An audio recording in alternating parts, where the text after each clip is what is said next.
Welcome to पेओ app. आइए देखते हैं आप पेओ ऐप को कैसे यूज़ कर सकते हैं। इस वीडियो में आप ये देख सकते हैं कि पेओ ऐप पे आपको कौन कौन से फीचर्स और किस तरह से आप उन फीचर्स को यूज़ करके अपने इनवॉइसेस को easily with in 1 minute create कर सकते हैं। सबसे पहले जैसे आप अपनी ऑनबोर्डिंग को कंप्लीट करेंगे, आपके पास सबसे पहली स्क्रीन आपके होम डैशबोर्ड पे आ जाएगी। इस स्क्रीन पे आप सबसे पहले देख सकते हैं यूल कलेक्ट या यूल पे, यानी कि आपको अपने कस्टमर से या सप्लायर से कितने पैसे लेने हैं या आपको कितने पैसे देने हैं। उसके बाद आपको आपका मंथली सेल्स और मंथली परचेज का डेटा भी आपके होम डैशबोर्ड पर ही मिल जाएगा। उसके बाद आपको यहाँ पे सर्च इन ट्रांजैक्शंस का ऑप्शन दिया गया है। सर्च इन ट्रांजैक्शंस पे क्लिक करके आप अपनी किसी भी तरह के ट्रांजैक्शंस को यहाँ पे चूज़ कर सकते हैं। उसके साइड में आपको दिया गया है एक फ़िल्टर का ऑप्शन। यहाँ पे आप सेल्स, पेमेंट्स या कोटेशंस किसी भी तरह के इनवॉइसेस को चूज़ करके आप उसे फिल्टर आउट करके अपने इनवॉइसेस को सेलेक्ट कर सकते हैं। नीचे आपको आपकी शॉर्ट लिस्ट भी दी गई है।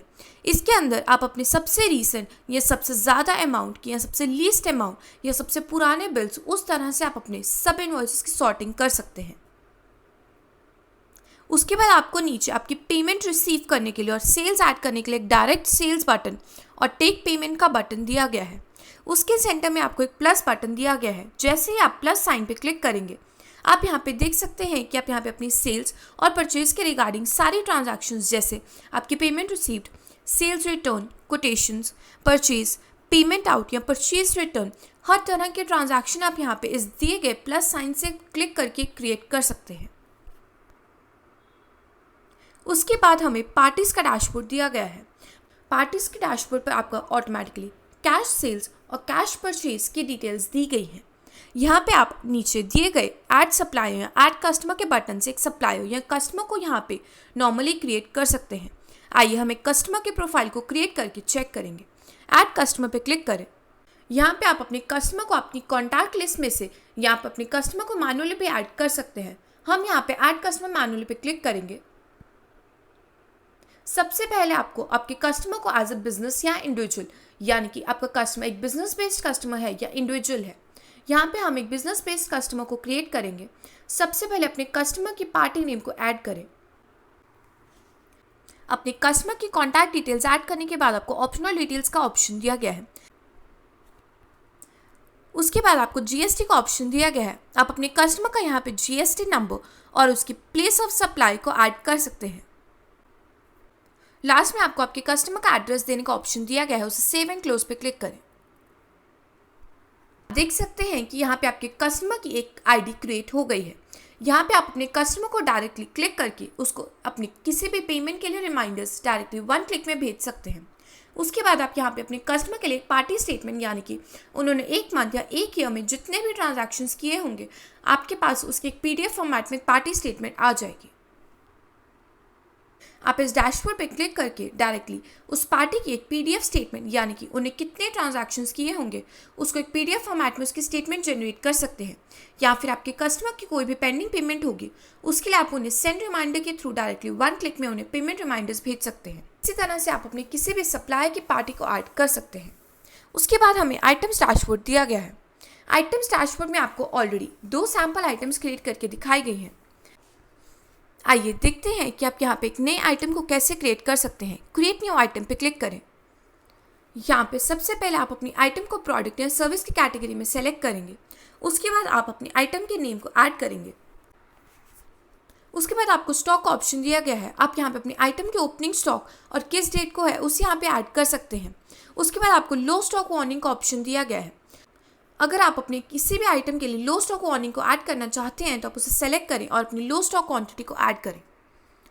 बारकोड के ऑप्शन पे आप यहाँ पे अपने किसी भी एग्जिस्टिंग आइटम के लिए बारकोड को यहाँ पे दिए गए स्कैन के बटन पे क्लिक करके स्कैन कर सकते हैं, या फिर आप एक नए बारकोड को भी जनरेट कर सकते हैं। इस आइटम के लिए हमने एक नए बारकोड को जनरेट करेंगे। जनरेट न्यू बारकोड पे क्लिक करें। आप देख सकते हैं कि यहाँ पे एक बारकोड को जनरेट हो गया है। बारकोड को जनरेट करने के बाद सेव पे क्लिक करें। यहाँ पे आप देख सकते हैं कि यहाँ पे आपकी एक प्रोडक्ट आइटम ऐड हो गई है।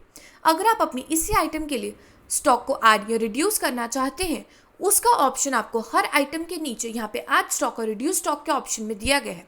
यहाँ से आप अपनी किसी भी आइटम के लिए स्टॉक एडजस्टमेंट कर सकते हैं। हमें फोर्थ डैशबोर्ड यहाँ पे ट्यूटोरियल्स का दिया गया है। ट्यूटोरियल्स के डैशबोर्ड में आप अपनी किसी भी तरह के ट्यूटोरियल वीडियोस, जैसे कि आपको अपनी सेल्स इनवॉइस को कैसे क्रिएट करना है, पेमेंट्स रिसीव को कैसे ऐड करना है, या आप अपने कोटेशंस को कैसे ऐड कर सकते हैं, हर तरह के ट्यूटोरियल वीडियोस को देख के यहाँ पे हमारे पेओ ऐप को यूज़ कर सकते हैं। लास्ट में हमें मोर ऑप्शन दिया गया है। मोर ऑप्शन के अंडर आप रिपोर्ट्स के अंडर जाकर अपने किसी भी तरह के सेल्स, परचेज या आइटम रिपोर्ट्स को यहाँ पे जनरेट करके देख सकते हैं। उसके बाद आपको सेटिंग्स का ऑप्शन दिया गया है। सेटिंग्स के ऑप्शन के अंदर आप अपनी ट्रांजैक्शन सेटिंग्स या बैंक, यूपीआई, क्यूआर कोड, किसी भी तरह के सेटिंग्स को ऐड कर सकते हैं। ट्रांजैक्शन सेटिंग्स के अंदर आप अपनी कंपनी डिटेल्स, अपने डिफ़ॉल्ट इनवॉइस फॉर्मेट्स, आप अपने किसी भी इनवॉइस में टर्म्स एंड कंडीशंस या उसके प्रिंटिंग ऑप्शन को ऐड कर सकते हैं। उसके बाद आपको यूटिलिटीज का ऑप्शन दिया गया है। यहाँ पे अगर आपके पास कुछ आपके मल्टीपल कस्टमर्स हैं या एक बल्क कस्टमर्स या बल्क आइटम्स हैं, आप उन्हें यहाँ पे इंपोर्ट बल्क आइटम्स या import bulk customers and suppliers के ऑप्शन पे क्लिक करके यहाँ पे उन्हें एक साथ बहुत सारे कस्टमर्स और आइटम्स को ऐड कर सकते हैं। आइए देखते हैं कि आप अपने सेल्स इनवॉइस को कैसे ऐड कर सकते हैं और आप अपने सेल्स इनवॉइस पे कौन कौन से फीचर्स कहाँ और कैसे देख सकते हैं। अपने होम डैशबोर्ड पर ऐड सेल्स पे क्लिक करें। सबसे पहले आप अपने इनवॉइस नंबर और उसके डेट को सेलेक्ट करेंगे।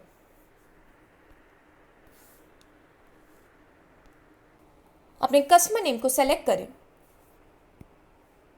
ऐड आइटम्स पे क्लिक करें और आइटम्स को ऐड करें। ऐड टू सेल्स पे क्लिक करें। आप देख सकते हैं कि उसके बाद आपको कुछ एक्स्ट्रा ऑप्शंस दिए गए हैं। ऐड एडिशनल डिस्काउंट में आप परसेंटेज या रुपीज़ फॉर्मेट में अपने किसी भी कस्टमर के लिए डिस्काउंट को ऐड कर सकते हैं। उसके बाद आप ऐड एडिशनल चार्जेस में शिपिंग, पैकेजिंग या एडजस्टमेंट किसी भी तरह के चार्जेस को ऐड कर सकते हैं। राउंड ऑफ के अंदर अगर आप अपने इस इनवॉइस के टोटल अमाउंट को राउंड ऑफ करना चाहते हैं तो उसकी अमाउंट आप यहाँ पे ऐड कर सकते हैं। लास्ट ऑप्शन आपको रिसीव्ड ऑन सेल्स का दिया गया है।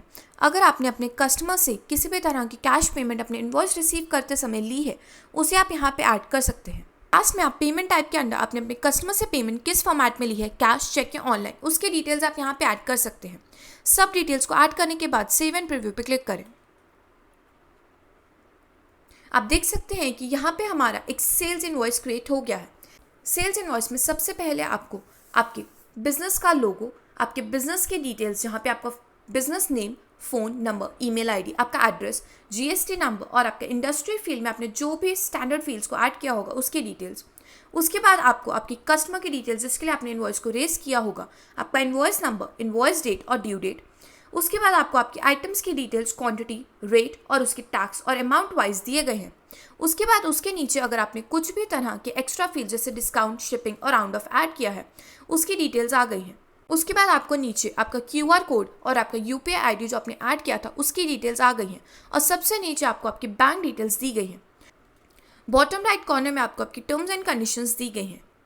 आप इस इनवॉइस को नीचे दिए गए प्रिंट, डाउनलोड या शेयर के ऑप्शन पे क्लिक करके प्रिंट, डाउनलोड या शेयर अपनी किसी भी इनवॉइस को अपनी किसी भी कस्टमर के साथ कर सकते हैं।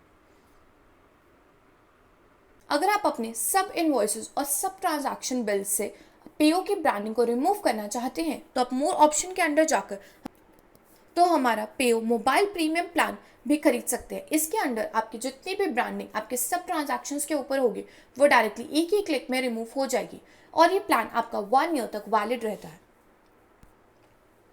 तो इस तरह से आप पेओ ऐप को यूज़ कर सकते हैं। Thank you.